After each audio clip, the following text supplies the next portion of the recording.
started my first game career role at Psygnosis in Chester, and it was the 8th of April, 1997, which was a Tuesday. The Compared to today, it was much smaller,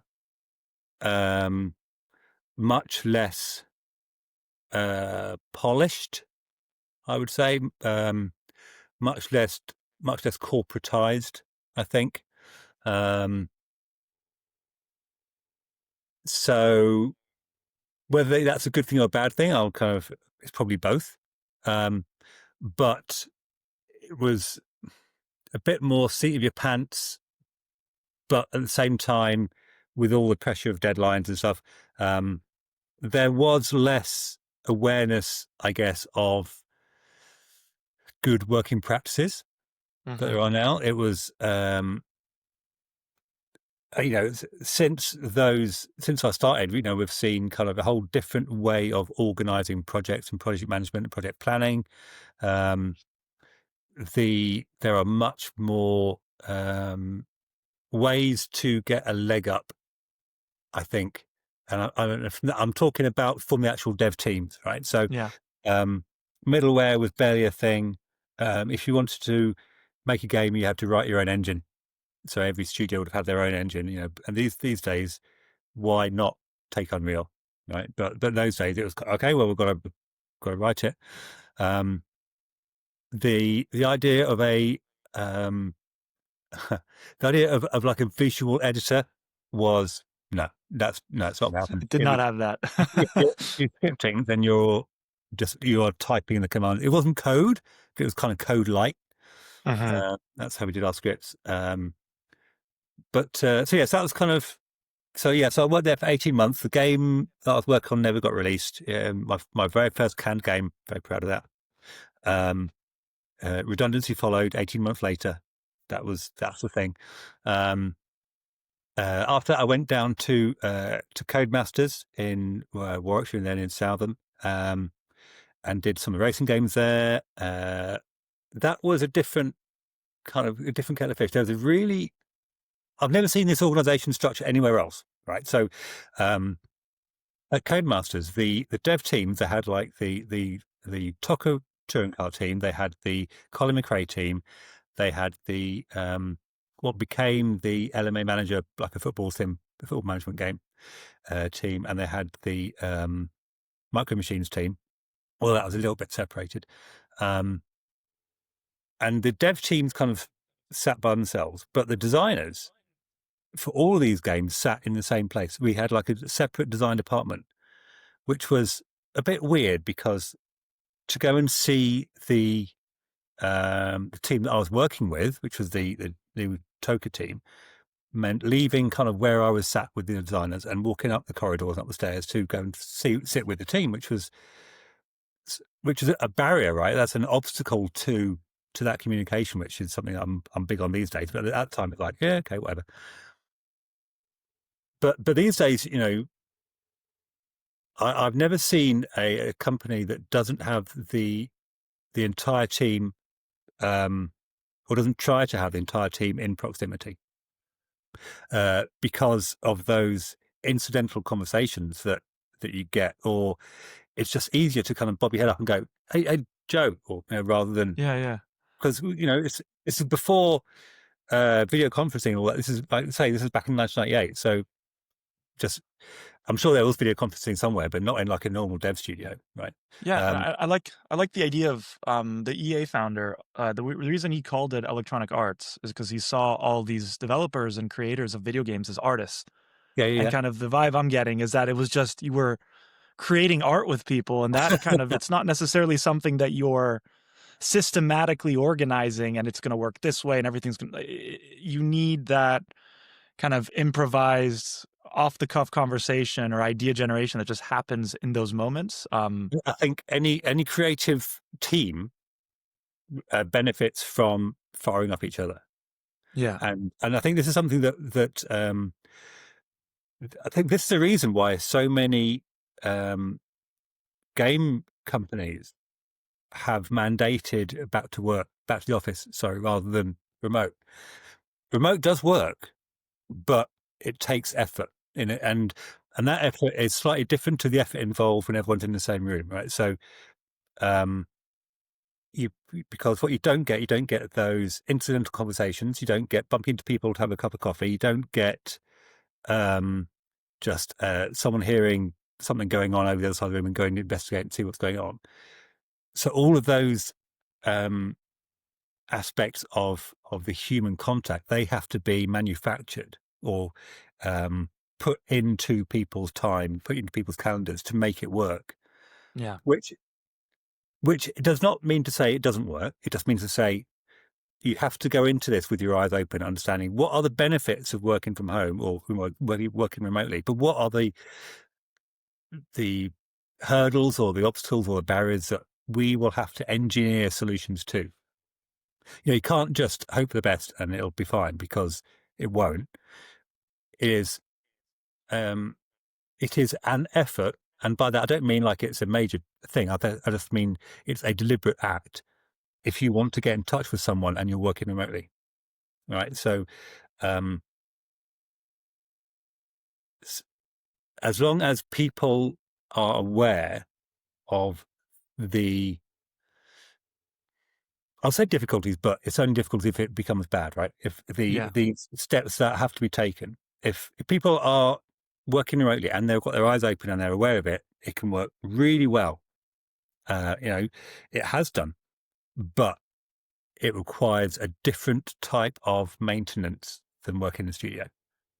Anyway, And you so yeah. need specific. I just wanted to add, you need specific people to really drive the conversations. To kind of, in my experience, a lot of times working remotely, you're told to manage meeting time and make sure that you're not distracting people and that everyone's focused on the things they need to do. But what I kind of struggled working remotely is I just want to be able to jump into a Zoom chat and have a quick conversation over this or brainstorm this problem. Yep. And I found friction in that in my past experiences, where it's like, hey, you might be taking time away from someone who's doing this project. But had we been in an office walking down the corridor, I'm like, oh, hey, Jim, this pain point that we noticed with this user, like, what are your thoughts on it? Because I really believe in bouncing off ideas and to create this vision off of colleagues and team members. And I think that's the struggle. That's one of the pitfalls where you don't get if you're working remotely, and you need that person that goes out of their way to create that environment. If not, people just kind of are comfortable. They have their meetings every day. When they're not working, no one can see them. They can, watch some TV or maybe just do their own work. There's a lot of trust involved, but yes, I wonder how much it detracts. Well, I think that it is just a different paradigm, and I think coming to that conclusion it involves a relinquishing of control. And who enjoys relinquishing control when there's money involved, right? I mean, like you say, trust is such a key part of that. I mean, you can, there are Slack and there's Teams, and there's all sorts of kind of ways that you can keep in contact with people, but it's worth bearing in mind whenever you're having a conversation with someone, what form of communication are you using? All right. So are you writing an email, which is, I guess, less these days because it's a little bit slower? How dare we wait 5 minutes to receive an email when we can just receive an IM, right? So, but say you're doing it like having an asynchronous conversation in Slack. Is that better or worse than having it face to face like this? Or even face-to-face in person? I think that the answer is yes, it is better, and yes, it is worse, because you have to understand what are the benefits of the different forms of communication. If you're writing something down, then it is great and it's fantastic at recording information that can be referred to or kept later. It's great. It's fantastic for sending instructions, right? Why do you never just tell people instructions? Because they're going to forget. So, write stuff down, write lists, write detailed information, if it's complicated and requires explanation, then having it written down as a backup is also super useful. But it is also slow, right? Even if you're having like an instant Slack conversation, it is slow because you are typing, they are reading, you are probably after a few minutes talking at cross purposes. You're replying to a message from up there on the screen, well, not this one, and so on. So you've got to try and figure that out.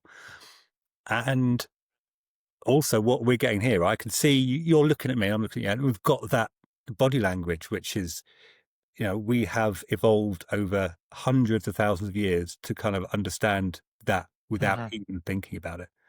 Yeah. And yet, if I write a sarky comment in Slack, am I being serious? Do you know I'm being serious? Am I being a joke? Do you know me well enough to know if that was a joke? Who knows, right? So there's no way you can tell. Yeah, exactly. So it's using the right type of communication for the right type of message, I think, is really important. Yeah, it's matching the medium to the audience, right? Knowing how are you going to communicate this message in the best way, or what works for that team. And I think if I can add just one more point to this, I think when it comes to kind of Slack messages or communicating written information, a lot of it is just to track what is being discussed and what are the decisions that are being made so they can be communicated to the wider team. And in a way that's a form of, I don't want to say mistrust, but it's less trust, because if you empower teams or individuals to kind of own their work and make decisions on games, that's how I think the greatest franchises that have ever been built were built, on people just owning a game and owning a part of it and just taking decisions for the betterment of the vision that was communicated by a leader or someone holding the vision. And when it comes to Slack and remote working, all this need to kind of write down and track and log so someone knows, and it just feels like it's less trust to me. I think when you're working in an office with other people, because it's so easy to just walk up to someone and say, hey, what's going on here? There isn't that need to have to kind of get everything down in writing. I don't know if that makes sense to you, but I think, okay, so if you're going to track how a game is being made, right, or track the progress of a game in being made, right? There are some metrics you can use, but they are all generally an allegory for the actual game, right? It's not looking at the game and showing, right, we are exactly on this wonderful curve of progress and we are exactly there. It's never like that. There'll be some things that are advanced, some things that are way behind, some things you haven't started yet. Oh my God, why haven't we started it? But I think that actually goes back to like a question you mentioned at the very beginning, which is how is the industry different? The games are much bigger, so much bigger these days. Yeah. Well, I think the first team I joined, which was considered a big team, was about 16 people. And these days, I've lost track. Right? Is a big game 1,000 people? Is it 600 people? But either way, it is at least one order of magnitude bigger than we were talking. And then you're getting into the problems of how on earth do you keep track of what all these people are doing?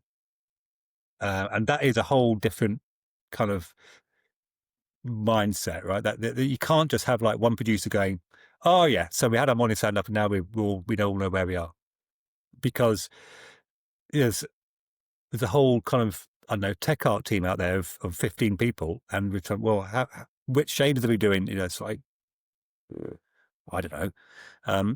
It's getting to the point where it's hard to know everybody on your team. Yeah.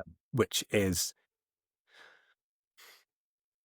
it's, again, it comes back to kind of our kind of evolution. We are really good at knowing up to about 150 people. Yeah, your circle. And beyond that, it's just not, we can't do that. It's like, you can kind of know that, right, are you Jeff or Keith? I can't remember. It's kind of, it gets to that point and it's like, well, that's, it's not, there's friction there. But all these things are manageable, but they require effort, and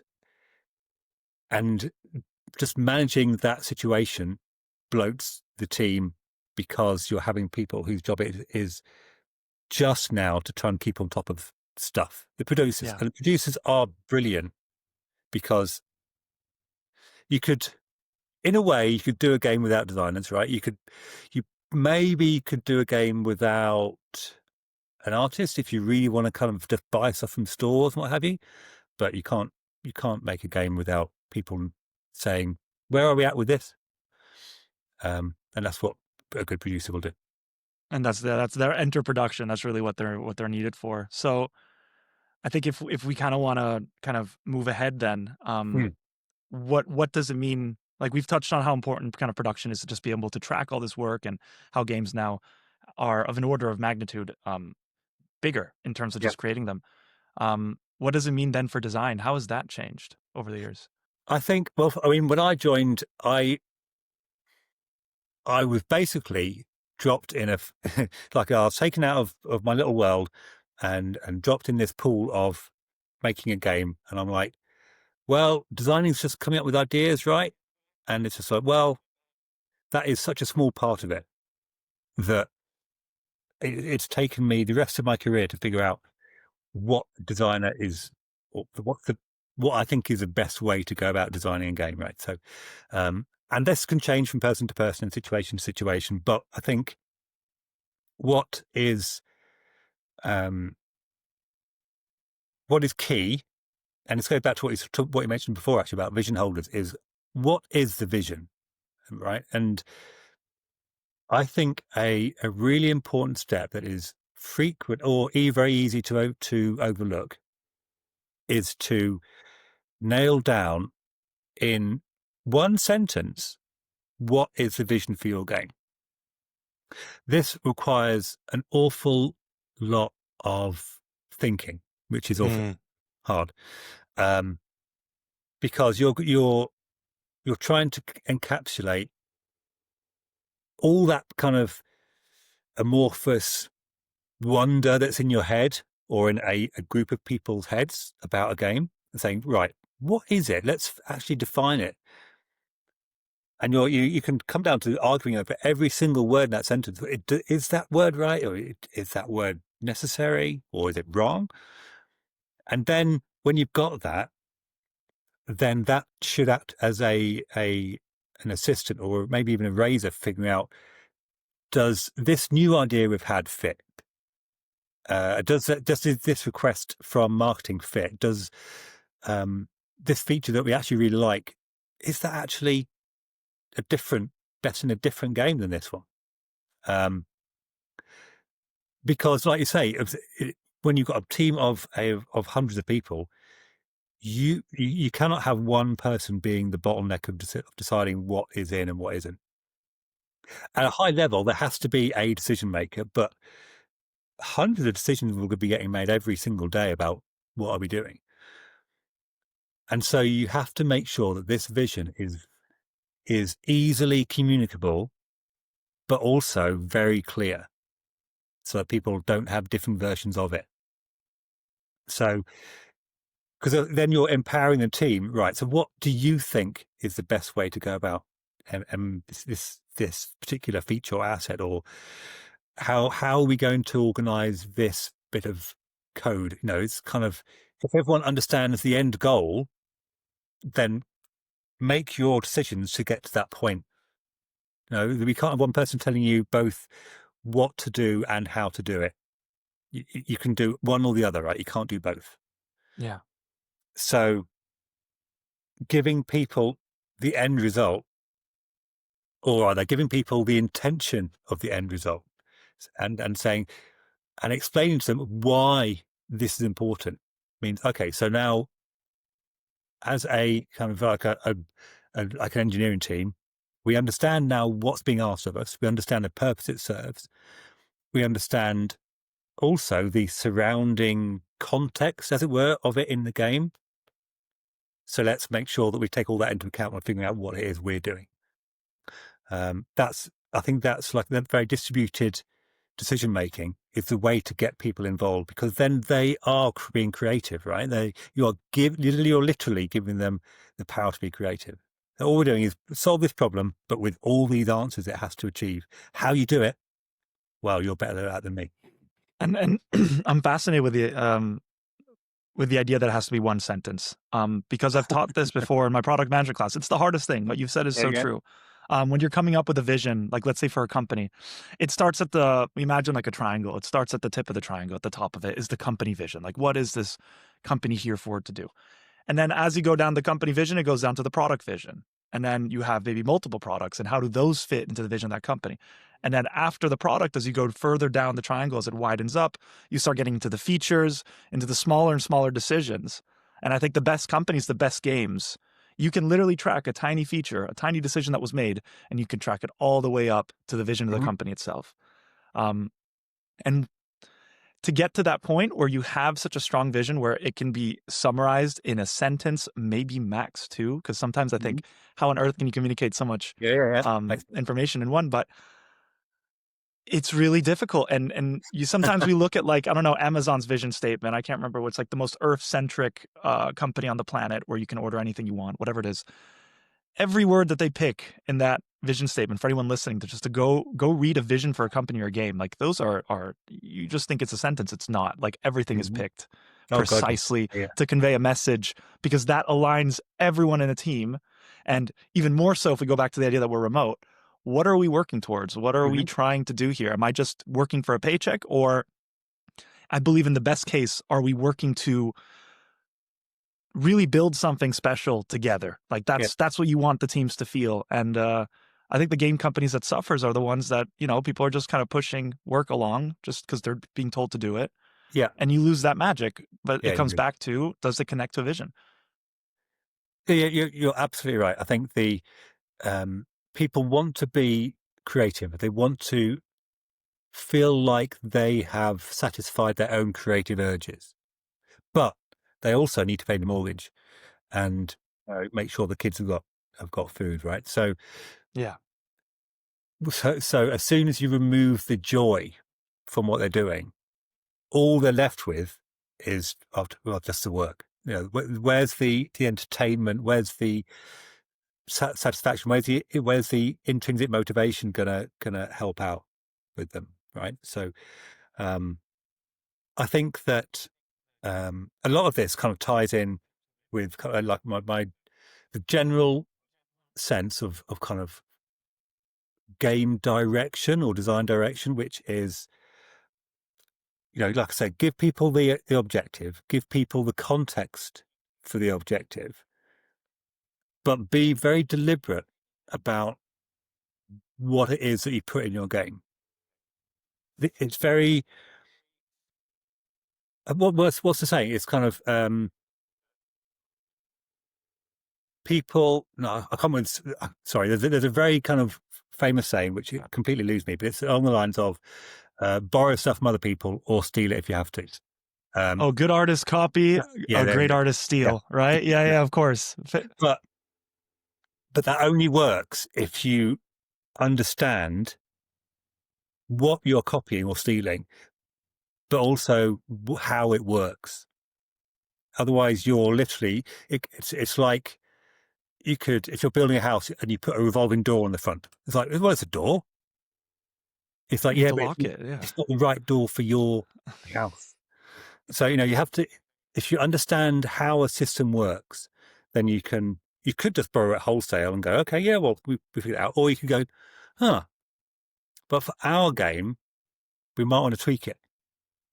And you might want to change it. But then if you know how it works, then you know what it is that you've got to tweak to make it a better fit for what you're doing. Otherwise, the best you're going to get is a duplicate. Yeah. And where's the fun from both the players and a creative point of view? Where's the fun in just seeing a duplicate of something else? You want to have something it's a challenge, right? Oh, sorry. No, it's absolutely. I was going to say, I had a colleague once, we had a really good conversation. He was saying, look, the state of the industry is a bit, it's a shame, because you have a lot of big companies that are basically building games or building the vision of the game based on a checklist of features or game modes or engines that it needs to reach for the game to be able to penetrate the market and kind of occupy attention of players. And so you get a game and you're thinking, okay, great. Has to be Unreal Engine 5, has to be Battle Royale, has to have a cash shop, has to have maybe some level of progression based on crafting. And it's not so much what game are we setting out to build and from a vision standpoint, but it just feels like it's kind of a market checklist for the game to do as well as it can in this point in time. Like if battle royales are all the It's all the exactly it's jazz. action shooters now, right?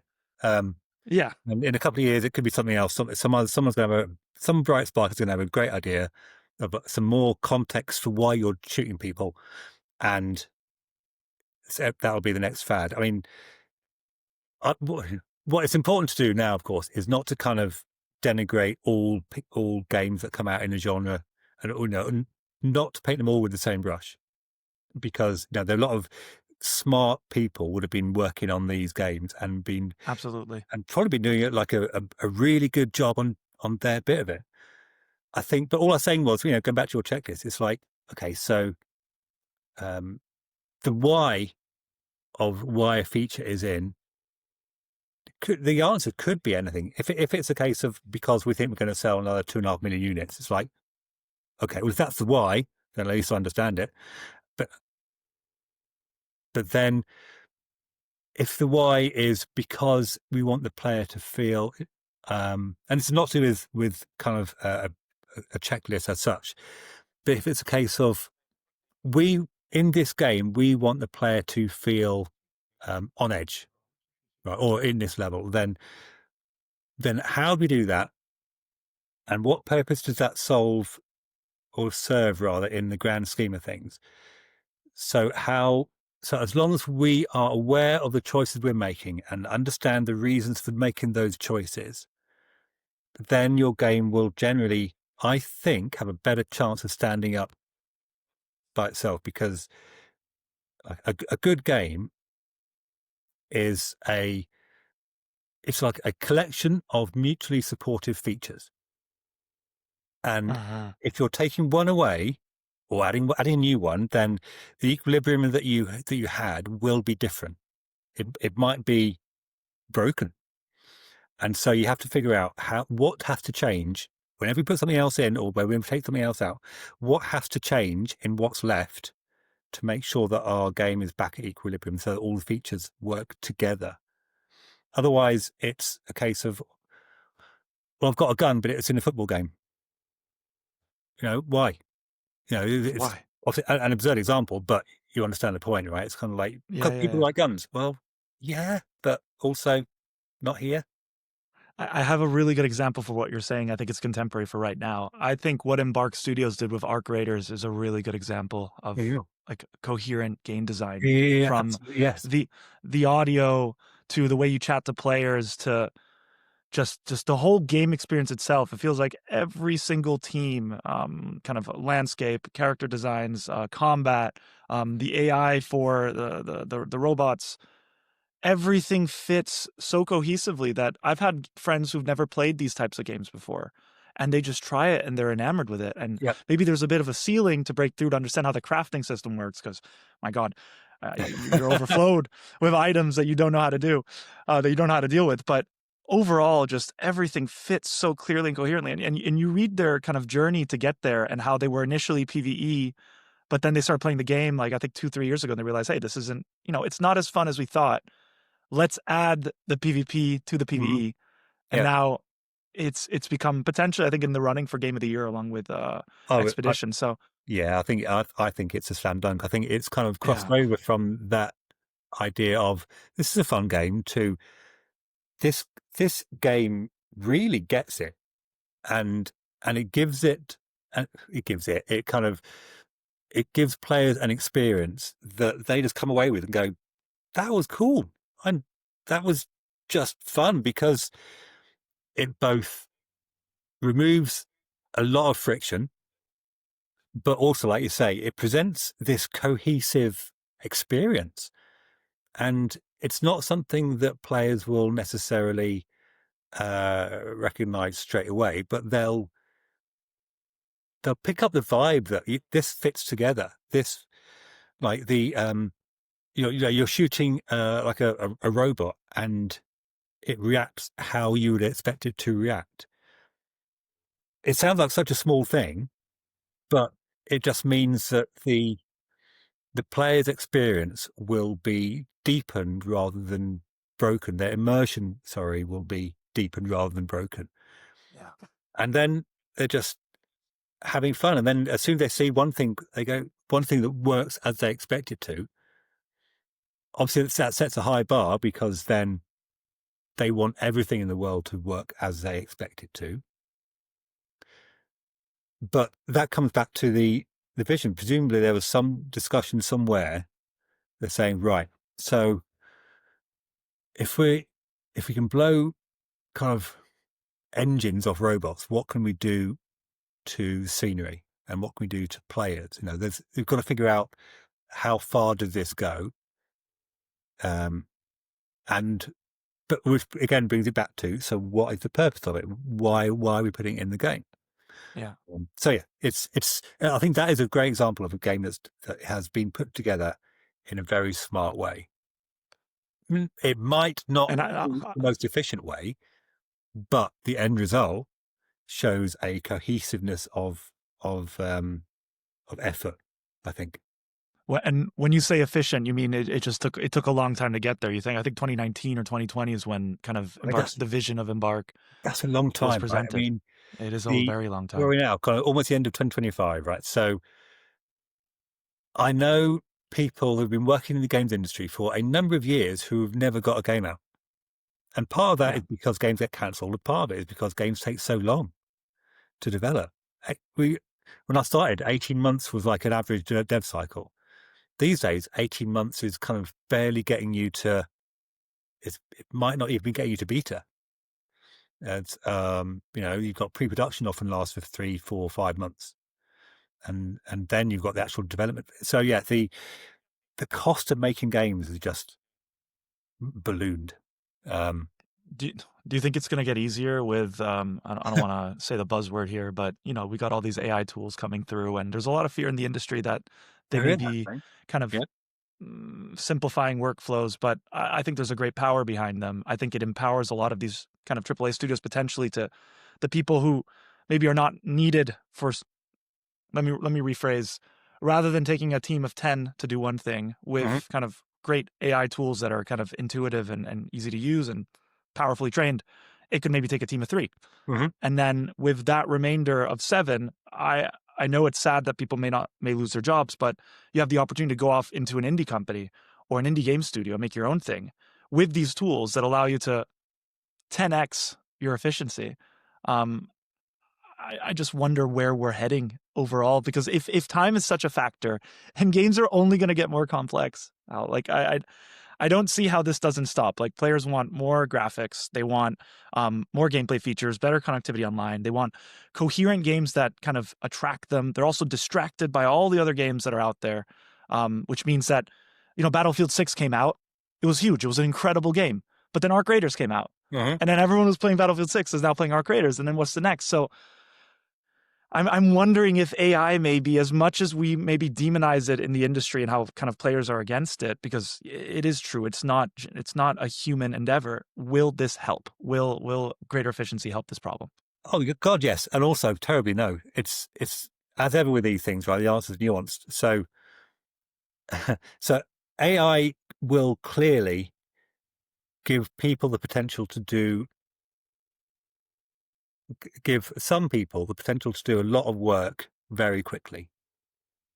There is always going to be I think, a tidy up phase.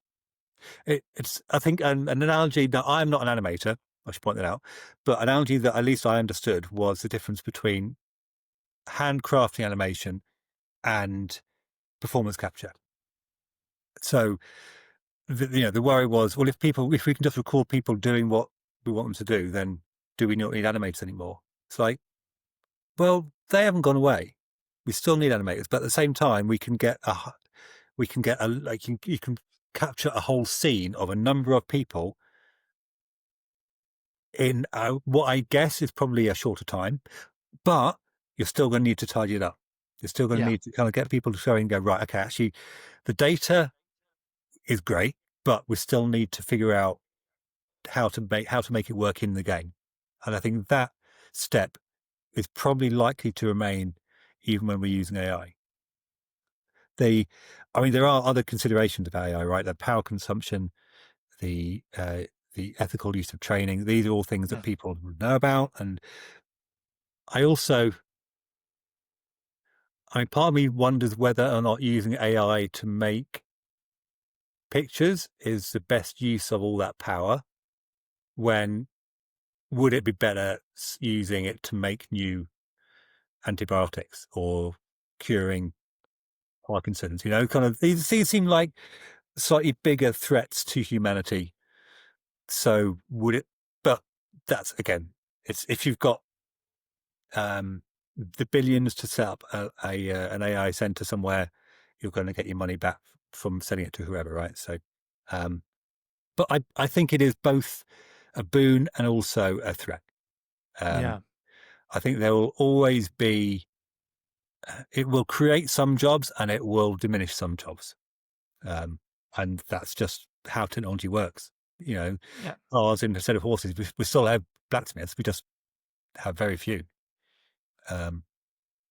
I do So, think if I have to be optimistic, because I try to be, I know it's a scary time regardless, but optimistically, I feel if you look at Pareto's principle, 80% of the work you do um, equals to 20% of the value. So the 20% of the work you do overall is the value that you get. And when you're using something like AI, and you mentioned the kind of keyword edit or tidy up, I do think that's such a huge efficiency saver where you can build these incredible environments. I think Rockstar did some AI to do all the internals in their buildings. I don't know okay. how GTA 6 is going to be, but they've used AI tools to generate the indoors of buildings, which has never existed in GTA before. You had a couple indoor buildings, but apparently it's going to be very widespread.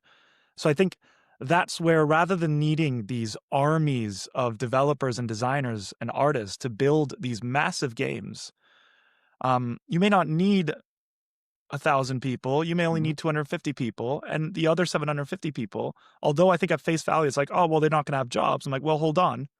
You can use these AI tools to go off and spin off other companies Mhm. that can create other games at a high level because you have this efficiency. So I Mhm. think that's my hope for the industry, is that I know that we're going to kind of go through a bit of a kind of point of friction where like people are going to lose jobs and there's going to be all these questions about how ethical is AI and what is it being trained on. But I think the output is a democratization across the industry of studios being empowered to build great games using these tools. I would like to think so. Um, I I can envisage in the next few years AI will become more paywalled, and that Mm. and that will kind of go counter to kind of the idea that, well, anyone can do it now, because like, well, they could, but you're putting a barrier to entry on it. It might be small, right? But at the same time, it might not. I mean, we just don't know. But Yeah. yeah, I think it's good to be optimistic because it's it's a new world. Well, no, it's not, but it's kind of like it's a new chapter, let's say, right? It feels like it sometimes, though. I see what you mean. But Um, so yeah, I mean, it's going to be there will be growing pains, um, just like there were, when kind of the internet kind of had its big kind of expansion, kind of the beginning of the 21st century, right? It's kind of, and we're still having the repercussions of that, Blockbuster Video and all the bricks and mortar stores that are no longer around that were kind of were part of our collective awareness when we were children. It's like it's a different world now, um, and we all adapt because that's what humans do. That's and that's why humans are 8 billion and plus of us. oh yeah, It's, we're getting there. so yeah, but yes, that went a bit deep, but yeah, I think AI could be very interesting. Well, it will be very interesting. I think it would if rather than being so afraid of the intelligence aspect of it, then obviously I think if we started thinking about this as more big data rather than AI, that is probably a more apt um, mental model for it. Yeah, like the IP. Like where is it taking these ideas? What is it generating from? Yeah, Um, it's not it's so much different the to execution of the work. Yeah. yeah, because it's like a visual version of a lot of an LLM, right? That's kind of what an artistic AI is going to be. It's different to the general AI, which is what some consider to be a threat to the world. But have you read that book? The book that's just come out recently. Was it If Anyone Builds, Everybody Dies? Um, I haven't. What book is it? It's called that? Yep. So that's fine. Um, but yeah, that's talking about kind of a general AI model rather than just a language learning model. Yeah. But yeah, I think one more pertinent example to AI is Embark Studios. Again, going back to them, the way they trained their robots and how like these massive queen kind of robots are trampling through like the environment. They trained it through AI, and I don't want to say AI as in because AI has existed since the 90s. Like, I mean, Google Maps, the first iteration of Google Maps had AI. So I'm not trying to.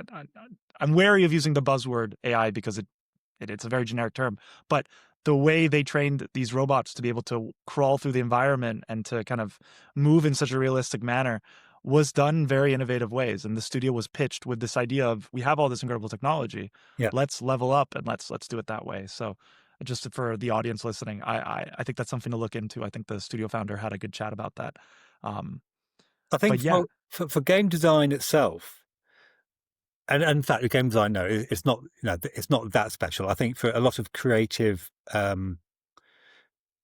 endeavors, the AI models we've got at the moment are they struggle to come up with actually something that is new, mm. right? I mean, a lot of originality is essentially taking an idea out of one field and putting it into another, right? It's kind of uh, it's combining ideas that are already there into something new. That's what a lot of creativity, certainly in games, is actually about.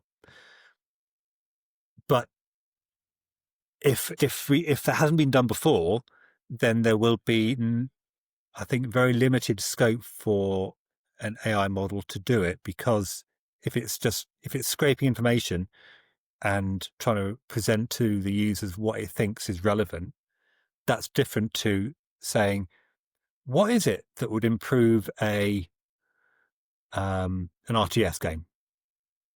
Yeah, it's as a human, you can try to widen the scope or change the parameters you're thinking within. Whereas, how do you ask an AI model to do that? It may well be possible, right? I mean, it may be that I'm just not kind of seeing the latest versions of it, but you would have to basically, as far as I'm aware, prompt it to do that in the first place. Right. and As in, kind of, here's a genre, bring something new into it that's not in the genre that makes it better. Absolutely. I think you make a really good point, because if you think of creativity in general, creativity is a risk. It's a Mhm. risk of moving away from a standard format, or from you're influenced by some kind of template, and then you're deciding to make small changes or large changes to that original format, but you don't know if it's going to work. It comes from your gut. It's a risk in itself because it might change the way the game is being played. You look at a company like Blizzard, like they built so many incredible games. All the games that they built had predecessors in the industry before them, like Mhm. from Warcraft to World of Warcraft that came from EverQuest and Ultima. They just took the format and took some kind of creative liberties to change it and to make it better the way they saw fit and the way it Yeah. fits to their vision, going back to what we were saying earlier. So I wonder if AI can do that, knowing that it has to. The whole point of AI is that it gives you a confident kind of output that is based on something. Mm. And for it to go against something and make a risk and say this might be creative enough to be different, I have no idea if that's how it can do it. It I know, can maybe right? come up, it can stab in the dark, but yeah. And maybe that's where maybe that's where the jobs will be that have to do with AI. It's kind of understanding how to make it come up with something truly original and like a Yeah. mixture that hasn't been tried before, Yeah. um, rather than polishing what has been done before. I mean, there was a lovely phrase that we used to have at Sony, which was first or best. Um, you're either going to be the first game that does this, or you're going to make sure that you do it better than it's been done before. Both, fine kind of objectives. Um, Best means polishing, obviously, but first it means originating, and that's the hard bit. Well, actually, no, I say they're both hard, right? And doing something, taking taking a feature that someone has done before and surpassing their best endeavors is no mean feat. Anyone who does that, it's like, well, yeah, well played. That's, Is there? there's a reason why, The Last of Us touched so many people. It's because Naughty Dog made everything in it so, they crafted the experience so thoroughly and such a high quality. So it left an emotional resonance with people. And that's really what we ask for, right? As game creators, you just want to make an experience that people will remember and go, that was amazing. I really enjoyed that. That's the best thing. It's kind of like people that you will never have met will come, if they might bump into you or say something online and go, oh, that game, I really enjoyed that. It's like, great. And that is literally why I did it. That's the whole point of it. Yeah. I Yeah. love that. So I have no idea how we got onto this topic, but yeah, I think like I say, it all ties back to being deliberate about the choices you make. Although I think that's quite a life lesson as well, right? I think it's very easy for us to kind of not stumble through life, but to kind of just not be overly conscious of choices that we make, or even choices that we don't realize we've made. That might be a bit of kind of those kind of subconscious things of, oh, well, I did that. I mean, sorry, that is not even an example. Say,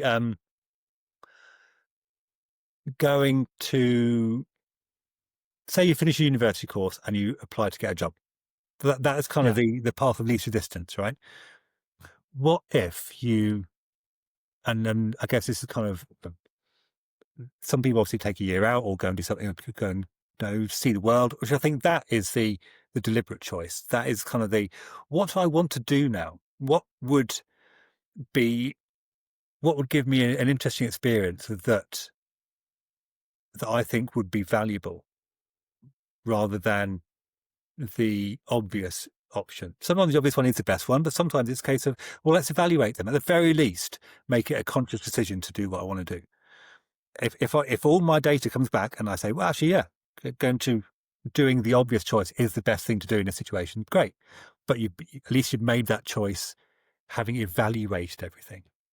Yeah. But I completely agree. I kind of see a parallel between the idea of polish and just getting that game to that 85% level and getting it out, or kind of getting a feature to an appropriate level where players can play it and enjoy it, but it's not perfect. And it's the same thing in life. Like, even myself right now, I may want to continue polishing and pushing forward in a direction that I've identified that I feel is the right one. But then you may go on a sabbatical and you go to a temple and you pray, or you go to a beach. And in those moments there, you get different ideas and you put yourself outside that box that you've constructed. And I think it's the same for games. I don't know if maybe I'm drawing a bit of a very kind of wishy-washy point, but a lot of times I just wish that games could just get stuff out there with the fact that we're okay with it being 85% there, 75% there, with the feedback that then we can improve it, and just being confident in the fact that we're trying something new. We just want to see how it goes. But I think a lot of studios, a lot of people in general, I think it's a safe option. You want that polish. You want to make sure it's at 95%, 98%, because you don't want to risk upsetting or tarnishing a Last of Us, right? You want The Last of Us to be perfect because you are so in the box of what that game means. So I think I just wanted to bring your point back to, there is a bit of a polish versus kind of getting feedback. Yeah, releasing. I read a book over 20 years ago, and basically, I think its basic premise was not innovating, or rather, kind of doing what you've done before because it feels safe is actually the risky option. Innovating means taking quite a bold, or maybe what feels like a step into the unknown, but you have to do that, otherwise you're just stagnating. Otherwise you are someone else. It's very much like a corporate thing, but another company will do it instead, and you're just going to they'll get left behind. It's kind of you see it all the time in the big corporate world, don't you? Where a company comes in, it's the new kid on the block, it disrupts, it does something, it's really successful, it beds down and Yeah. becomes the go-to for that, and then suddenly, what's this? There's a little upstart over there that's doing what we were doing, but better. And how do we deal with that? Because we're now this big oil tanker of a organization, and we can't quickly change gear, and they can. Yeah. I love how you're bringing this up because I'm trying to find an example. I've been reading this book, Product Management Sacred Seven. It's these three guys from Google and Meta that wrote a book on product. And when they're talking about differentiation and innovation, they bring up the kind of legend or the Greek myth of the god Kronos. Okay. And Kronos would have many children that he would kill as soon as they were born out of fear of them growing and usurping them. Yeah. And eventually what led to Kronos' downfall is allowing Zeus to survive, and Zeus would end up killing him. And of course, kind of in a way, I wish I could tell that story better, but the Kronos myth talks about this fear of not wanting to innovate because you just don't want to be replaced. You don't want what you know to be taken away. And you can look at Kodak, you look at Blockbuster, you look at even some games out there that just want to stick to what they know, want to stick to the formula, but eventually someone will come around. Someone's going to come along and do it better than you. It's a natural cycle, right? I mean, it's also it seems, and it's in a way it's the same with skills, I guess, or people. There's always kind of a young buck or some kind of immensely talented kind of young woman that comes out of art school or whatever it might be, right? That has this fire and passion and energy and drive, and can pull the rug out from underneath someone who's comfortable, someone who is like, yeah, I know what I'm doing. I would go as far to say, this has been my hot take for a while now, but I worked on a couple UGC projects in the last few years, and I believe we're heading towards a world, and I've had kind of friends and colleagues debate this, but the community of developers or the community of superfans behind a game, if given the right tools and the right access to building into the game itself, can usurp what internal development teams are capable of. Mm-hmm. And you see this with games. I'm watching World of Warcraft Classic, and just how these add-on or plugin developers are sustaining this game and creating these communities around features that they're given access to build with an API. Yeah. Or look at GTA Roleplay and all the 5 and Red M servers. It's astounding what they've been able to build. I've seen kind of private servers that have their own metro or their own tube, planes that go to different islands. The potential. I've talked about this with other guests as well. So anyone listening, I keep bringing up this point, but I just have this gut feeling that I think the best games of the future are going to be the ones that empower the community to build with them. Because, like you say, that young buck, that young fan that loves the game so much, loves the world. Mm-hmm. Give them the tools to build a new quest, a new zone, craft a different story, to work with people within a Discord to build this. Add on top of the fact that you may be able to prompt your way through this stuff, and you don't have to be so technical. Yeah. I can't wait to see what happens. Yeah, it's such an interesting paradigm shift that maybe I know some companies acknowledge, but it's coming. And there's two things there that you mentioned that kind of that resonated with me. One was, and it's to do with kind of coaching and mentoring of people as they come up, right? What I think we often get management and leadership confused, or even think they're the same thing, and they're not the same thing. Yeah. Management, how can I put it? I think the US Marines say something along the lines of problems get managed, people get led, or words to that effect, right? So I always think, okay, so I don't want to be a manager then, because that implies a sense of keeping things under control, keeping the status quo, kind of make sure those plates are spinning. Whereas leadership, I think, involves lifting people up and helping them attain their potential, making sure that maybe you shield them from some aspects so that they can learn or gain confidence or make an impression doing what, following that path that they've got that passion for. So yeah, that's just kind of something that that struck me when you're talking then. So, I found that I got, and I still do get, an immense amount of satisfaction from answering people's questions if they come to me for advice, or kind of say, I'm not quite sure what should we be doing here. Then I will try not to provide answers, which sounds like a real pain in the arse thing to do. What I will try and do is ask them questions because they probably know the answer, but they might just want to check it. They might want to get some kind of validation. Is this the right thing to do? Or there might be some things they haven't taken into account. They go, oh, actually, no, I think maybe what I was going to do wasn't the right thing to do. Either way, it's kind of just talking around it, but helping them realize that the solutions will come from themselves. Yeah. I said there were two things, and then the other thing is, because I've just talked about that one, the other thing has gone out of my head. What were we talking about? I've forgotten. Well, we were talking about kind of these development communities that are able to kind of create UGC kind of content through these games, and that they're empowered to almost surpass, I think, in the future what internal studios, not taking away what internal studios can do, and the expertise and the craft behind experts and people who've worked on this their whole lives. But I think of a future where, if you combine the fact that games are becoming kind of platforms where people can tell their own stories within them, and create their own content, and add on top of the fact this tsunami of AI tooling coming that you can just naturally prompt what you want to be built, and maybe the AI one day can get to a pretty good estimation of it.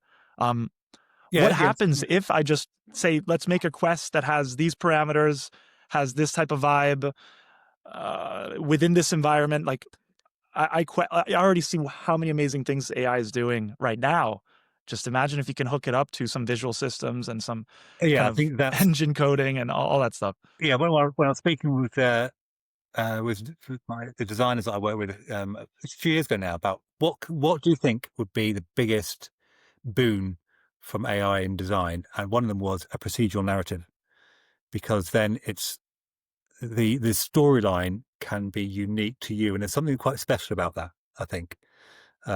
Certainly in a game environment, it's kind of a little bit like the choose your own adventure books from back in the day. Yes. But I think that ties into there's a greater kind of choice, I guess, that's being made behind that perspective, in the sense that some games are how can I put it, narrative led, and the quality of the narrative will therefore have a direct impact upon the player's enjoyment or the player's immersion. Whereas some games are player led, in the sense that the player is given much more autonomy, and the world is it's the sandbox. Before the term got kind of a little bit kind of mangled by kind of just an open world kind of game, but you're just giving players tools and maybe some prompts, maybe some kind of overarching kind of narrative director kind of program that kind of says something hasn't happened for a while, or let's throw a curveball in there. But that's the exception rather than the rule. A lot of it is down to what are the choices the player is making. A lot of these days will be management games, right? So whether it's Football Manager or like a Crusader Kings style high level strategy, this kind of thing, where the players, it's like, well, this is my story now. And I think that is a very different mindset than I'm playing your story. your story is emotive and deep, and I love the characters, but my story, it's mine. It's kind of, and I think that is where players will tend to make the most, or maybe the strongest memories about gaming. It's either that That's or so mucking true. about with your mates, right? Where someone does something Yeah. stupid, but I And think those two things are the ways, I think, to engender players to make their own gaming memories. and as a true designer, you bring it back to the genre and the type of game, because obviously you look at The Last of Us. If we bring back a current example, it's hard to kind of open that up because it's a carefully crafted story and Mhm. experience where everyone's going through the same kind of scripted Yeah, flow. yeah. It's like, you remember that But bit with the dinosaur? Yeah, I really of do. That's course, really good. yeah, you remember that, and it's like a movie, like Mhm. almost like it's interesting because when we have these chats, when I get to talk to brilliant people like you realize that gaming is, in fact, we try to homogenize it into like just a handful of genres, but every game is so fundamentally different. And the more these genres or these kind of game modes evolve, like let's say a Last of Us compared to a Battlefield 6, The Last of Us is going towards this like AAA Hollywood kind of Mhm. movie thing where like you're still playing the game, but you're going through the story and you're feeling emotions, and they're specially crafted scenes that kind of create this catalyst of feelings and imagery and symbolism. And Battlefield 6, on the other hand, is kind of shoot 'em up with your friends, Yep. maybe create your own custom worlds where you can have little game modes. And depending on, I'm trying to bring AI back into this. I don't want to be annoying about AI and I don't want to talk about it anymore. But you add, again, my theory is you add these tools to the community of players that play their respective games. And these games that we once thought were maybe, I don't want to say one dimensional, but within their box of dimension, Mhm.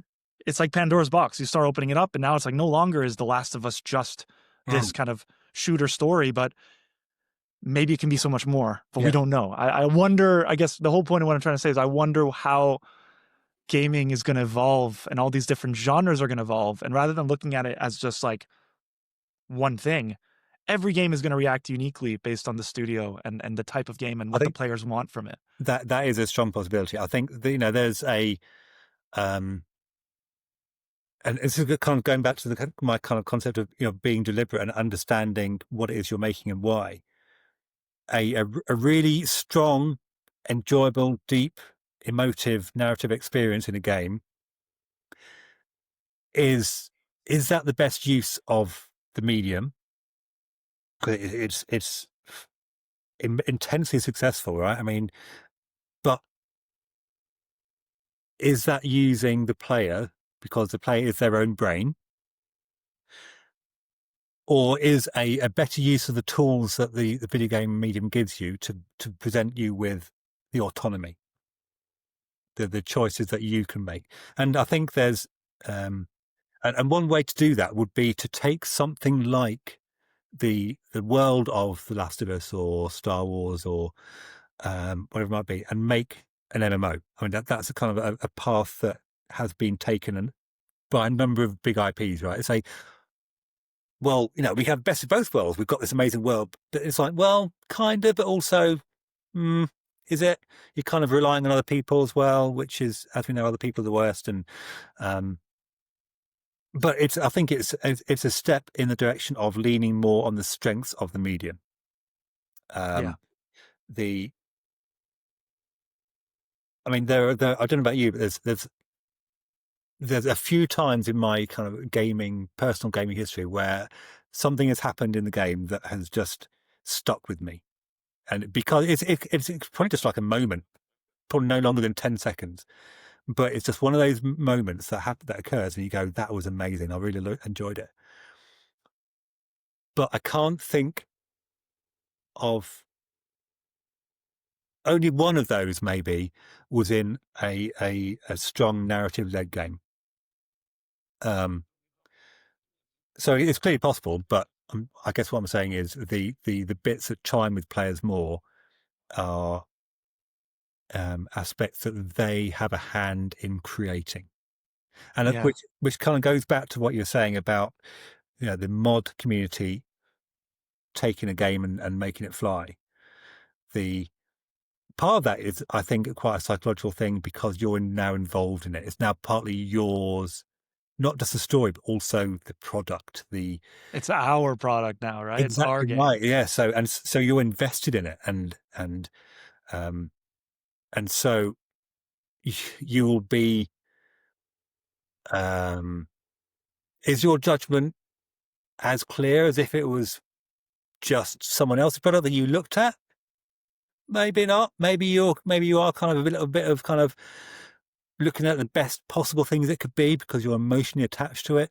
Um, I read, I do love psychology, and there's I think it was Predictably Irrational by Dan Ariely. He's a behavioral economist, and he wrote about how the most efficient way to get a low price, or either get the correct price when selling something online, certainly, is with an auction.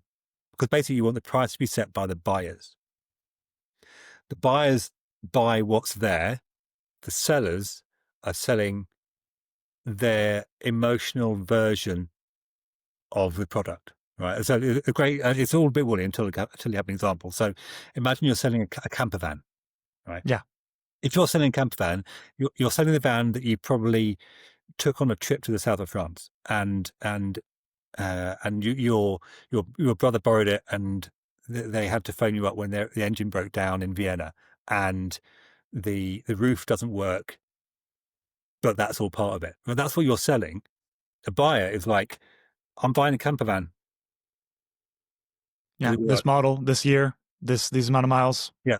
So That's how I see it. so you're attaching all these kind of the memories to it and your emotional investment in it, saying, well, it's got to be worth at least 7,000 to me. And like, well, come on, well, it's what, 700, mate. I mean, the roof barely works, and Yeah. got a dent in it and stuff. Um, so yeah. Again, I've gone off topic, but kind of it's No, no, but how getting invested in something can be good in the sense that it means that you're going to put your heart and soul into it, but it's easy to then conflate your heart and soul with the actual value of what it is that you've made, and they're not always the I same. think, and I've had that professionally and also within games. So you're speaking the truth. I completely agree. Um, I do want to touch upon kind of design philosophy because I think that's Sure. something that when we first kind of got introduced, we chatted about it.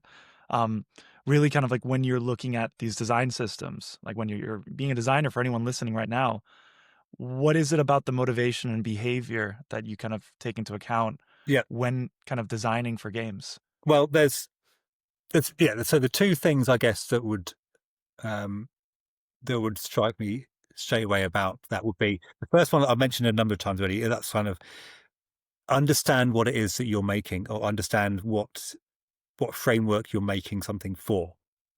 That is really important because otherwise you could have the best system in your head, but it might not be the right system for the game. So that's always really important. The other one is my own personal fallbacks, I guess, is trying to get people motivated. So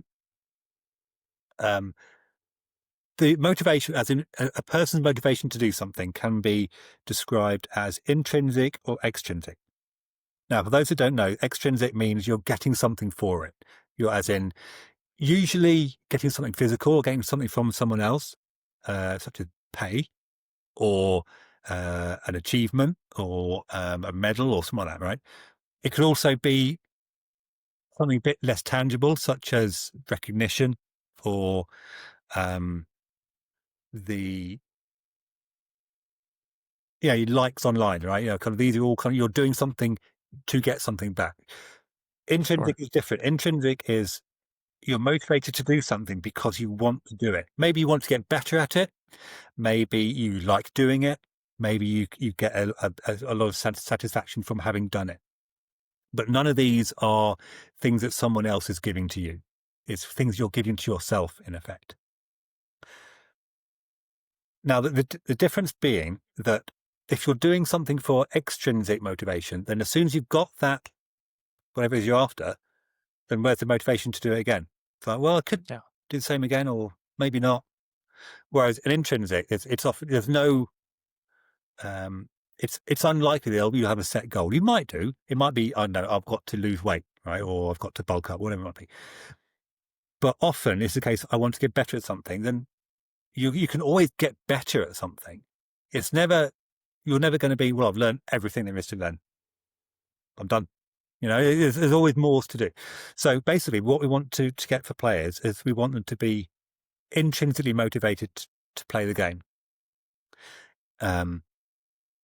Because they enjoy it, basically, is what it comes down to. It's fun. They get a good feeling from it. They just have pleasure in the experience. Yeah, there's an internal drive. It's speaking to you. You want to play it beyond just the kind of external factors of, I don't know, it's scoring the highest points. There's something beyond just the game that speaks to you. Exactly that. Right. So there's a wonderful model of motivation called self-determination theory,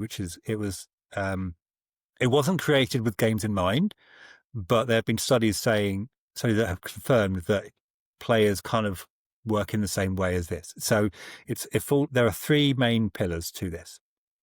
There is competence, there's autonomy, and there's relatedness. So competence is people enjoy being able to demonstrate, even to themselves, that they can do something. Games do this really well because they often present challenges to players, right? And that's kind of what a game is. It's a series of slaps in the face until you win. Now, feedback that you get given in games is often telling you we've done something well. It could be a sound effect when you find something, or when you find it, like a little secret in Tomb Raider that had like a little ding sound effect, right? So it's like, oh, that was cool. Or fighting games, they count up on the side of the screen how many hits you got in this combo, right? These are all feedback saying you're doing something good here. Keep doing it. Which is not the same as extrinsic feedback, but it's just giving you feedback that you are doing things well. The second pillar, I said, was autonomy, and this is becoming again. Some games do this incredibly well. They present you with a number of options or a number of choices or a world in which you literally do whatever you want. But either way, you are given agency. The important bit is these have to be meaningful choices, right? Just like choosing the color of your shoes is not a meaningful, autonomous choice because it has no real weight. Choosing between should I wear my trainers or should I wear my hiking shoes because I'm going out, I'm going on a mountain climbing game, that it does have a choice. That does have impact. So that's a meaningful choice. And the third one is relatedness, which is the most ambiguous, I think, or maybe the hardest to do unless it's an MMO, because basically it means how do your actions fit in to this story, this narrative, this gang you might have? What's the bigger picture here? How have you helped your team? How have you assisted this village that were being attacked by a bear? It's understanding where you fit into this social whirl of humanity in the game. Now, if you've got, so what none of those are is prescriptive about how you do it, how you demonstrate someone being competent, or how you give players an awareness of how their actions fit into the wider world. That's very much up to designers involved. But what all this model does, it says, if you've got these three, ideally all three happening at once, then the chance that a player will be intrinsically motivated, they'll get a joy out of it, is magnified 100-fold, right? Because you are tapping into what makes us enjoy an experience. The creativity then is to figure out how to engineer these into your experience in your particular game. It's a little bit like a structure of a play or a film or a book, right? I'm sure people will heard of the 3-act structure or the 5-act structure, whatever. All that's saying is use this shape. How you use it or what you put in, what the ingredients you put into your book or film, or it's entirely up to you. And this is the same. It's just providing a blueprint, but you actually have to do the details. So yeah, so I think that's kind of an approach that I enjoy, because I feel that it has a lot of scope for creativity, but at the same time, it kind of really taps into my enjoyment of understanding how we think and how we work. And exactly on that point on how we think, it feels like each of those 3 categories you mentioned, they kind of speak to us at a human level. Like the reason I play an MMO, and we look at maybe the ambiguity of playing in a game and how your story fits into the wider story. I think that speaks to a human level of how you see yourself in Uh-huh. society, and how like our brains have evolved to live in tribes, and we have to Yeah, kind of yeah, confront with each other and feel like we're fitting within a narrative, because if we don't fit in within a shared narrative, or if we aren't doing something that affects the world, we can be kind of abandoned and pushed out of the tribe. So our mhm. brain kind of looks for that. Or I think the other one was, what was the second category? So the way I remember it is it's spelled Yeah, car, right? So it's competence, car. autonomy, and relatedness. Exactly. So even when we say autonomy, I think back, like, you made a really good example of the type of shoe. Like, what decision am I making, and how is it going to influence the rest of my day? The Mm. same way, if I'm playing Dark Souls, what weapon am I choosing, and how is it going to influence the rest of my gameplay? And sometimes I may not have the right answer. I'm just going to go for it. It's a Yeah, decision I took. I'm going to deal with it. I'm going to play the game that way. Same way, if you wear hiking boots thinking you're going to hike, but then it's raining, you're just going to have to go to the mall yeah. with your hiking boots on. And So it that's comes just, back to kind of that idea of the player driven story, the player driven experience, yeah, because you have impacted it. It's like, well, that's on you, but that that's on you. makes it Yeah. like Makes it relevant. real. Yes. Yeah, Um, absolutely. so yeah, so I find that fascinating. It's underused, I think, in teaching game designers. There is a lot.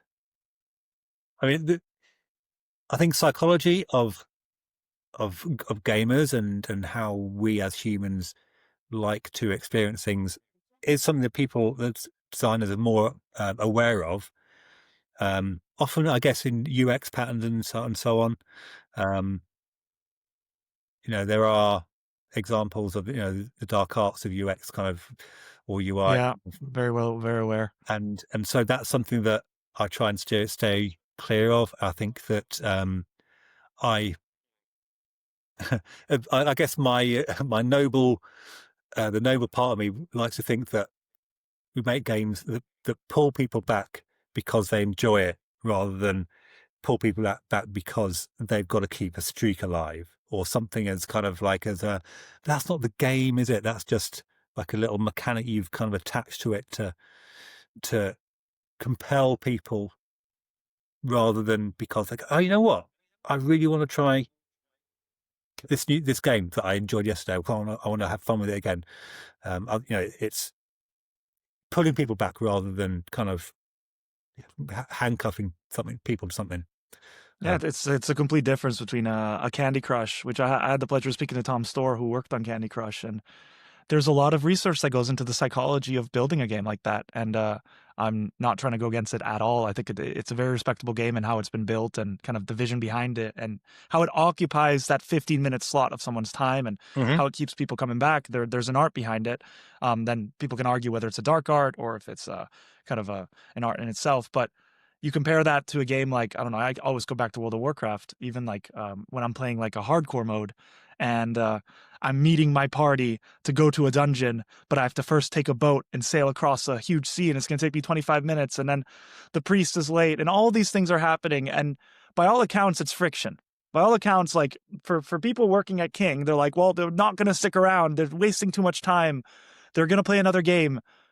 But I think a lot of time has shown that with a lot of these games, the friction, the imperfection, the chaos, or the inability to predict what will happen is why players play, because it resembles, I think, facets of real life that they want to kind of incorporate into, like, it's the way you say, that internal kind of motivation. Yeah, yeah. Um, I mean, so I it's should it's I should it's point out fascinating. that I think casual games are a whole different. It's a whole Yeah, different exactly right, swimming pool. and you have to be impressed by uh, the the the way the mechanics are both fun, quick to learn, but also have depth to sustain repeat play. I think that it's easy to kind of dismiss them because they've got they might kind of have kind of um, interesting choices made from in the UX, but at the same time, the game mechanics and the way they're made, it's still hugely impressive, right? I mean, Yeah. the a match 3 game, it sounds incredibly simple, but then you go, but you've got these people that create levels for it and which are slightly different to present new challenges. It's like a whole new. It's like a puzzle, I guess. It's like creating a new crossword, right? It's kind of like the rules, but it's going to present the players with a new challenge, and I think that's we shouldn't diminish that. That's still 100%. a very creditable kind of way to go about making a game. Even a merge game, which is another kind of mobile, kind of a casual game, it taps into when I worked at a small mobile game studio, Playwind, in London a couple of years ago, and I was working on merge games. And kind of the cool thing about a merge game, when I first looked, I was like, oh, okay, I've never really played these games before. I'm willing to try to understand it, and I played it, and it's quite addicting because it taps into that kind of this internal drive for us to seek order out of chaos. Yeah, Like yeah, we as humans love cleaning the kitchen. It's like when we start cleaning something, we can't stop. Like we just have to keep going, and it occupies our mind, and we're not thinking about everything else. We're just thinking about that. yeah. It's like going out for a walk. And I love looking at games through those lenses, like Mm. that. Like, what is the job to be done for that game? Well, for a merge game, you are looking to create order out of this chaos that we're giving you, and the path to get there people can find really satisfying or It's really kind of weird, relaxing. isn't it? There are some things that people just like doing, right? So we had so when we were prototyping MotorStorm back in the day, um, a, a big thing about it was that we actually deformed the mud underneath the cars, right? So it wasn't, and that was kind of a new tech. It's kind of a launch of PS3, so it's going back 20 or so years, but having a landscape that deformable was quite new. And as we were prototyping it, we kind of we had like a graphics light version of it, in effect, where the ground was perfectly smooth, but as a car or bike or whatever drove over it, you left your tire marks in this smooth ground, and it kind of so it's a little bit like skiing or walking over a fresh snowfield, right? It's kind of like it's like, oh yeah, I can make my own tracks, and we just love doing it. We kind of like go. I remember playing it and going, oh, I haven't driven on that bit yet. I'm going to drive on that bit. It's just like, well, why? It's just because we just like we. I It's suppose play. for It's some, just play. there's some part of your brain that goes, that's pleasurable. I want to do it again. Um, so yeah, there's kind of these, and so finding these little things of what humans enjoy, I think is fascinating. And if you can make a game out of it, so much better. Like you say, kind of power simulator, right? That's kind of like that sense of, right, I can clean all this, which is, I mean there's something weird about kind of wiping things away, or it's why in a vacuum cleaner advert, right? You'll have like this vacuum cleaner creates this perfectly clean path through this dust that's sprinkled on a carpet. It just feels satisfying. Don't know why, but it just does. I love it. It just does, and I Yeah. think that's a big part of game design is finding those things that just feel good, and maybe they're not core to the core loop of the game, but there's a joy from it, and Yeah. there And it's gaming should be about joy, right? I mean, yeah. there's I think a very good place in gaming for serious games, and by that I mean kind of games that deal with serious rather than light-hearted topics. You've got games about grief, you've got games about the Holocaust, you've got games about abuse. It's kind of games. It feels like a slightly dismissive term for them, but they are experiences that can help people understand, talk about, address difficult topics. And I think that is really valuable. Just as we need serious films and we need comedy films and we need serious books and we need funny books. I think, games are just another medium. But at the same time, people will often want joy, because it just makes the world a better place if you can laugh at something for a bit. So playing games, huge generalization, but playing games, you should be having fun. And also making games, you should probably be having fun too. It's a business, but at the same time, if you're not enjoying it, then why are you doing it? It's, there's, it struck me a few years ago that everyone who's making games has chosen to make games. We don't have people who are, I'm a programmer because my father was a programmer and his father was a programmer. And we've been programmers for centuries. That's what we've done. That's not how the games industry is. It's like everyone is in it. It's like, I want to do that. And so if you're not getting joy from that, then that is just a really sad eventuality. No, let's make this fun. Let's make this, at the very least, even if your game is a serious game that is emotional, at the very least, you and your colleagues and your teammates can bond over it and enjoy doing it. We did a game for the National Holocaust Centre here in the UK, and it was a sobering experience, and it was quite a deep.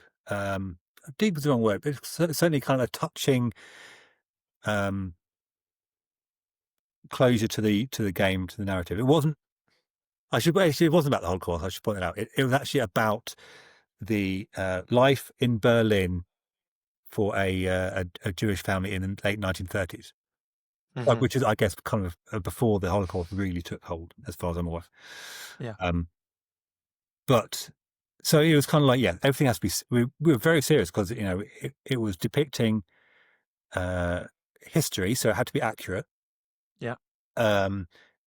We couldn't just we could not make things up. We could not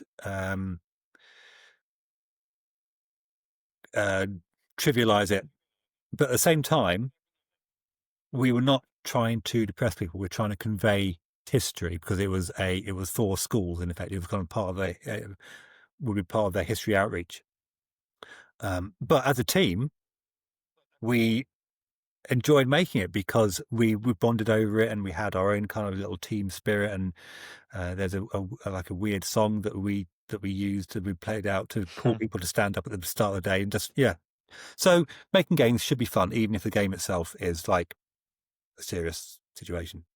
No, it's beautiful. It's you're collectively telling a story, and I think it does link back to what we were talking about at the start, which is just when and again, it's not anything against remote working, but being able to work together and have those rituals. And I think we can both agree, within an office in person, that stuff really comes to life. Although it can happen also on Zoom, and there are moments where you can meet up. So back in the 2020, right, when everyone was told, right, you're working remotely now. Yeah. It's like, okay, this is a bit weird, but we'll get used to it. And we got used to it. And then it was like, this is fine. And then it was very easy to get comfortable working at home, right? Because you get out of bed. I mean, personally, I'd walk the dog, have breakfast, log in, and I've started work. And it's probably not even 8 o'clock in the morning. Yeah. And then when you finish it, it's like, right, power off. I'm home. Brilliant. So, you had so much more time for yourself and hopefully for your family. And then occasionally, and becoming, people went back into the office, popped in, and you come back and you go, I enjoyed that. I didn't think I was going to, or although maybe I enjoyed it more than I expected to, just being with people again. So I think from an intellectual point of view, you can absolutely work remotely, but I think the buzz you get from being with people, I think, and this is just a guess, I think it's a neurochemical thing. I think your brain is kind of going, right, I'm releasing my social chemicals now because I'm with people. And that's a very intangible way to make you feel good. You go, I kind of enjoyed it. I don't know why I enjoyed it, but I did. I'm also quite tired because there's social effort involved, but I kind of enjoyed it. And so people that went into the office, they said, yeah, I'll probably go in again next week. No, I don't want to go in every day because I also enjoy the fact that I can work from home sometimes. So for me, I love hybrid work because, you go in some Yeah. days, you stay at home some days. That's perfect because some things are easier in the office and some things are easier done working remotely. Yeah. But yeah, so I think there was kind of a bit of serotonin, oxytocin involved. And it's like, yeah, I enjoyed it. But it's you don't expect, or maybe we don't know about that enough to realize that would have been the outcome. We were meant to socialize. Hal, I want to ask you, for kind of anyone listening right now that want to become game designers or just want to break into the industry, what advice do you have for them? I mean, the obvious advice, right, is kind of play games, learn Unreal. That's kind of the hygiene, right? Yeah. Um, I think steps that I always encourage designers to do would be to reverse engineer a feature, right? If a game that you know very well, then think about it. And this goes back to me saying be deliberate about your choices. Think about a particular feature or a particular game with a number of features, and pick apart why it's been made like that. Because then, if you can explain to someone that you understand why a game works, then that's a whole lot better than being able to just well, you're demonstrating a deeper level of understanding, and I think that's really important. So yeah, because that forces you also to think about things in a more analytical way. And designers, we have to be analytical because every choice you make, sorry, I'll start that again. Every aspect that goes into a game is created, right? Um, it's not like a film set where you can go, right, okay, we need a 1970s car, let's buy one. It's like, no. If you want something in your game, you make it. Oh, you can buy it on a store, that is true, but certainly with kind of rule sets and features that you're creating from design point of view, it is created essentially from nothing. So everything that goes into it should be a choice. Yeah. Yeah, doing this is better than doing that. It's a conscious choice. Sorry, I didn't want to cut you off, but genuinely, Exactly I that. think one thing that's helped me as I started working in games and immersing myself in game development, as I play other games now, every UI, every interface you see, every kind of dialogue, the way the character moves, the the abilities you're given to move around, whether you can do side rolls or you can double jump or the first weapon you find, like there's always a motive and a reason behind it. Yeah. And once you can start mapping that out for each game, you start realizing, I think as a kid growing up and playing games, you just think, oh, games are just games, they're just there. But the more I speak with brilliant people like you and everyone else I've been so fortunate to just have these conversations with on the podcast, the more I realize that there are so many amazing, incredible choices that Mm-hmm. just make these games, and Yeah. understanding them is it's a beautiful thing to come to terms with as a gamer, because Yeah. you're like, wow, like everything And is deliberate. all these choices should go back to what we were talking about before about what is the game. You know, Yeah. ev do you have a dodge or not? Do you have a reload or not? All of these should all these are choices that made, but they should be made in the light of what are we making? What is the big picture here? Yeah. Another thing that I think is really important is communication. Um, Game design is communication, right? Hmm. So you are, um, so internally, as in the team, you are basically taking abstract concepts and making definitive rules for them. And that requires explanation because you have to avoid misinterpretation. But you don't want to be too verbose with your explanations, right? So clarity and conciseness are important because don't forget, if you've got a team of, say, 50 people, right? That's not a massive team these days. If you are trying to make each of those people understand this particular rule set, then it has to be written with, sorry, I'm making a presumption there, communicated, whether it's kind of verbally or written, with the minimum possible misunderstanding. Yeah. Because every misunderstanding either has to be corrected, which is time and effort of you and your team, or it's going to be implemented wrong, in which case you have to re-implement it. Again, that's time and effort for your whole team. So really, you want this all to be done in the first instance. But communication is not it's not like a fire and forget kind of thing, right? If I'm explaining something to you, the next phase would be you asking questions of me, clarifying this. What about this situation? Or when you said that, I interpreted as, when you said the player has no umbrella, does that mean it's going to rain sometimes or not going to rain? It's kind of there. You have to make sure that this is done as a collaborative endeavor. Communication is not one way. Communication, as we're doing here, is a to and fro. And There's so many layers.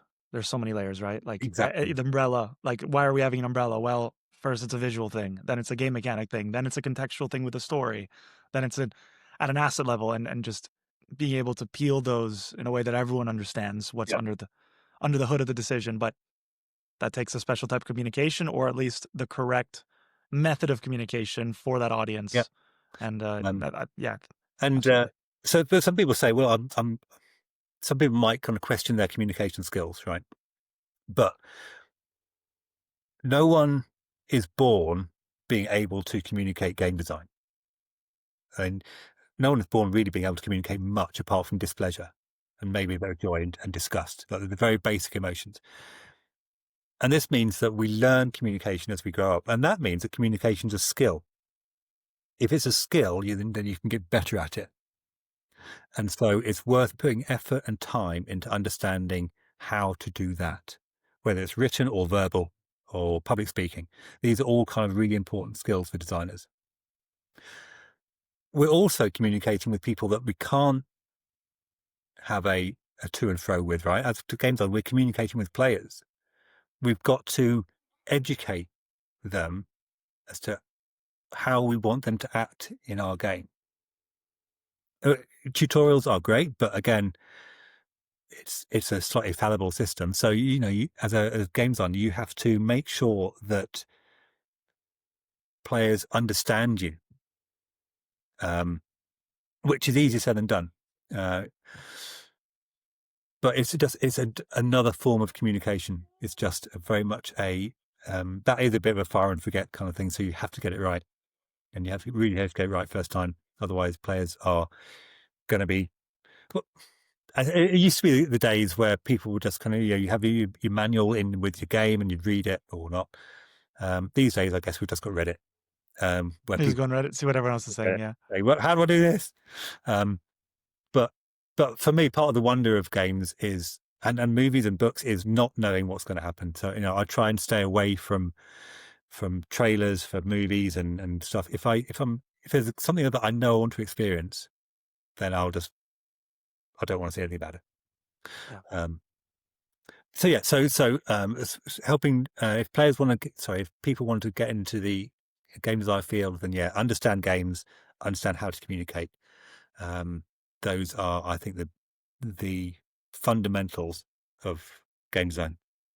Okay. Well, Hal, it's been wonderful speaking to you. Well, It's we're almost at an hour 45, so it's been fantastic. You've been the 20th episode, so thank you for coming on. Like no, it's I've a really enjoyed it. pretty cool. It's good. I just love talking game design and communication. It's just two of my Likewise. passions. So, yeah, No, no, truly, it came across, and it was a brilliant conversation. So I had a great amazing. time meeting you.